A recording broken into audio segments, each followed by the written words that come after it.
ମୋ ସହ ମୋର ମୁକାବିଲା ହୁଏ। ନୀତି ପ୍ରତିଦିନ ମୋ ସହ ମୁଁ ଲଢ଼େଇ ବି କରେ। କେବେ ଜିତିଥାଏ ତ କେବେ ହାରି ଯାଇଥାଏ।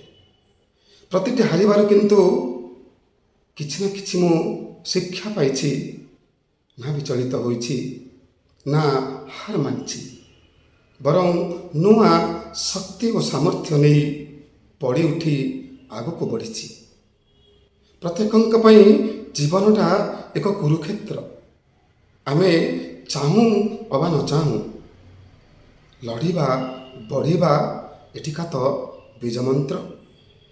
କାହିଁକି ନା ନିଜ ସହ ନିଜେ ଲଢ଼ିପାରିଲେ ତେଜିଆନ ହେବା, ଅନ୍ୟ କାହା ସହ ଲଢ଼ିଲେ ଅଯଥାରେ ଶକ୍ତିର ଅପଚୟ କରିବା। तते अपेक्षा करिछि समय तु निजे ही तोर परिचय